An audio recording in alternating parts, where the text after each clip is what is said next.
I want to open this video by saying I have no nostalgia for the year 1988 whatsoever. I have no nostalgia for this video game that you see on screen, Galaxy Force, whatsoever. And most people in the audience, most people who could possibly get interested in the topic of this video, will not be motivated by nostalgia, but by a very different and more beneficial instinct called curiosity. Do you know what this is? This is an audio cassette tape. And the arcade game you just saw, Galaxy Force, a high-end 3D arcade game, human beings attempted to program it on an audio cassette tape to play on the Commodore 64. Are you curious? Nostalgia, in as much as it applies to this situation, will only lead to disappointment. But if just hearing about that makes you curious, maybe, just maybe, you're going to get a little bit interested in Commodore 64 hardware or software in 2021. Here's a telling review from an obscure website you might have heard of, Amazon.com, titled, "Meh, What Was I Thinking?" Nostalgia wins again. I was a huge C64 fan back in the day. I had a complete system and hundreds of games, literally over 100 discs, each with multiple games. Unfortunately, my brain remembered them being a lot better than they are. I don't know what I was expecting, considering these are 8-bit graphics, but PU, these games are bad. Much more succinctly, this reviewer says, don't buy it. Games very hard to play, and don't play like you remember. Not worth it. Look at this. What the hell is this? This is an audio cassette tape with the notorious name Altered Beast emblazoned on the top. Now, Altered Beast was a terrible game in arcades to begin with. It was a terrible game on the Sega Genesis. But what a concept. Can you believe that there is an 8-bit computer version of this for the Commodore 64? Is it good? Is it enjoyable? No! It's just bizarre. You just feel like you're transported into this parallel universe where human beings worked against unbelievably limiting hardware constraints to try to achieve these impossible graphical and gameplay effects with, most of the time, just disastrous, laughable outcomes. Most of the time. Not all the time. Do you remember this game? Do you remember Xenophobe? There's a difference between something being memorable and being good, but for many of us, this was a memorable game, even if it had been awful. Oh yeah, notice down there in the fine print? Now available for your Commodore 64 cassette. Yes, that's right. And you know what? It just might be the best version of this game ever made. And it certainly, as with so many things in the Commodore 64, has the best music.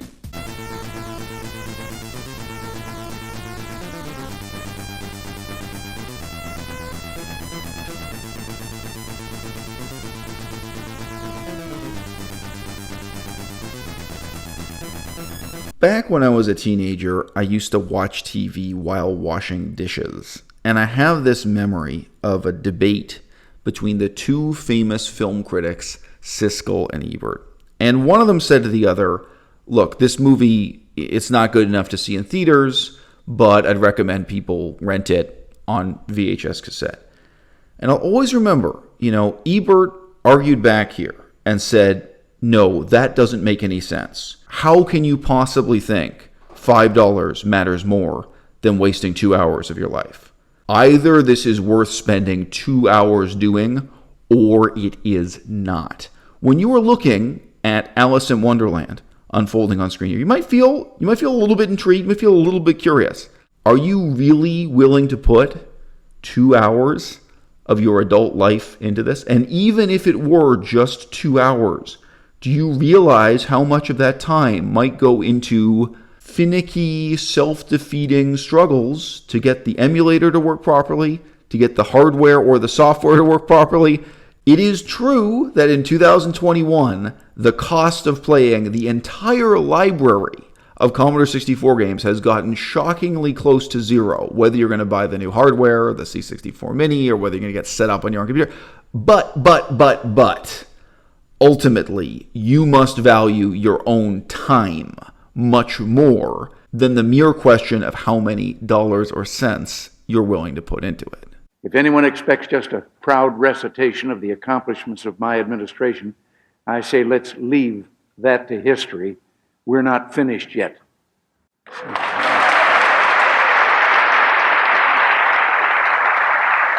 Perhaps 3,000 video games were written for the Commodore 64. The number is so high, it's a matter of speculation. If you believed that just 10% of those games were worth playing, were a good use of your time right now in the year 2021, it would be a no-brainer. You should sign right up. You don't really believe that, do you? You don't believe it's 10%. You don't believe it's 5%. If you really stop and think about it, you're wondering, is it even 1%?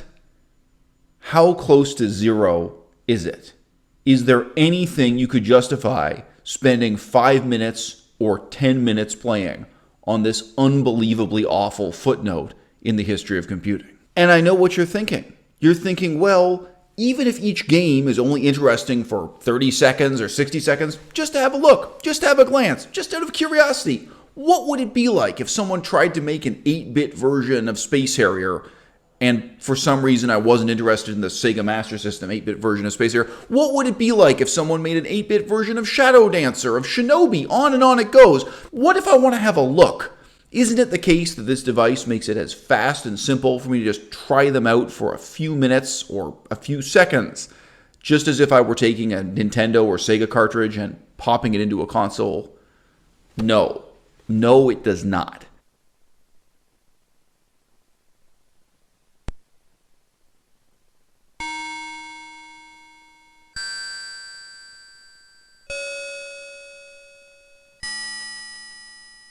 This device promises to take what is already a complex and involuted hobby, adored by a tiny number of people, and make it easily accessible to the masses.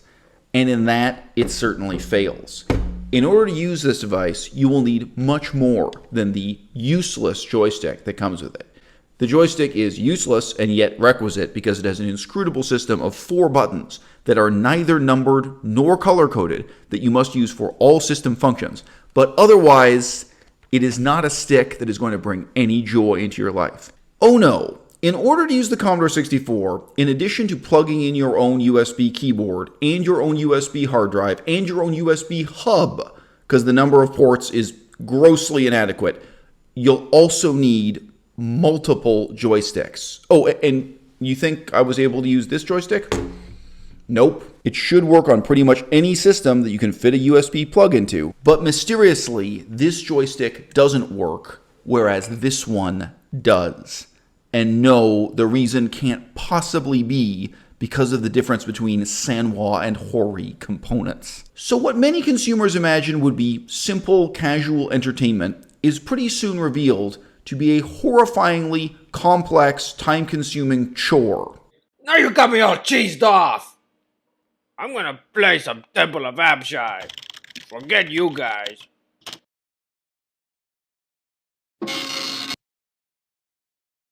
Oh, my hit points are like inexcusable in this dungeon, man.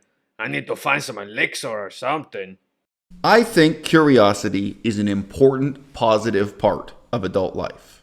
We don't stop learning, and we shouldn't. We should kindle the flame of curiosity whenever it happens to come up. And in my case, I admit, I got drawn into this because I was curious about the music. Commodore 64 is home to some unbelievably awful games with just terribly primitive graphics, awful controls, video games that feel like a waste of time even when they're compared to other video games that on some intellectual level we're aware factually are a waste of our time. The music still means something to me today, and it was some of the first music I listened to as a child, shaping my taste in music before I got interested in blues, jazz, hip-hop, rap music, the other forms of music that were to define my teenage years and in some ways to haunt my adult life. When I heard that so many of the games I had known in my childhood, from Wonder Boy to Rampage to The Simpsons Arcade to Zaxxon, when I'd heard that so many games I was familiar with from other consoles did have a Commodore 64 version, I was curious. And in acting on that curiosity, the experience you have again and again is 1. Wow, it's really hard to get this loading. 2. Wow, it's really hard to get the controls to work. 3. Wow, how do I get past this option screen? 4. Oh, it doesn't work anyway. 5. Oh, do I have to do some kind of low-level hacking, some kind of command line trick to get this to work? Should I just give up? Oh, now it's finally working.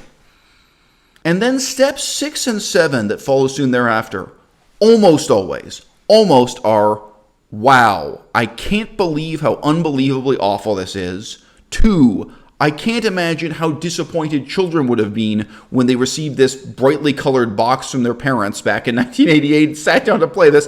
And 3, I can't believe anyone imagined this was decent or passable when compared to the Sega Master System, the NES, or whatever other version it is that you're already familiar with. Few gamers familiar with the 8-bit era will be unaware of Bubble Bobble and the cute dinosaur / dragons Bob and Bob. It spawned a series of sequels, and the characters are probably most famous now for the Puzzle Bobble or Buster Move series. The evil Baron Von Blubber has transformed our heroes into bubble-blowing reptiles and captured their girlfriends in true 80s gaming style. So we're off to the Cave of Wonders to defeat BVB and get them back. I laughed out loud trying to play Bubble Bobble on the Commodore 64 with my girlfriend for all of 2 minutes. 3 minutes. It probably took us 3 minutes to get through the title screens and the options to get the game running. And then I just sat there laughing and laughing because I could not believe how awful it was. And yeah, it was made funnier to me because before I bought this thing, I Googled around, I watched a few other YouTube videos, and there are all these losers on YouTube who are telling you specifically that this game is unbelievably wonderful and just in general regaling you with what a great experience it is to sit down and play these authentic Commodore 64 games on this totally inauthentic piece of garbage simulated hardware. The vast majority of games are terrible. And then depending on your sense of humor, a significant percentage of them are laugh out loud, hilariously awful. You will sit and reflect on human nature itself. You will wonder, why did human beings do this to themselves? You will wonder, what were the programmers thinking? You will wonder, what were the executives at Sega or Atari thinking? And you will wonder, what were the people who played this for so many hours as children thinking? What were their parents thinking? And it remains mind-blowing to wonder, what are these people thinking now? Because the internet is full of losers who are still pouring so many hours into this today in 2021. Oh, my hit points are like inexcusable in this dungeon, man. I first heard of Temple of Apshai because Strongbad made jokes about it. Strongbad, the fictional character on HomestarRunner.com, he made jokes about Temple of Apshai. That's how I heard of this game. People are unironically playing and loving this game in 2021. But, well, it's true that it's not 10% of the games on the system, and it's not 5%, and it's not even 1% of the games in the system.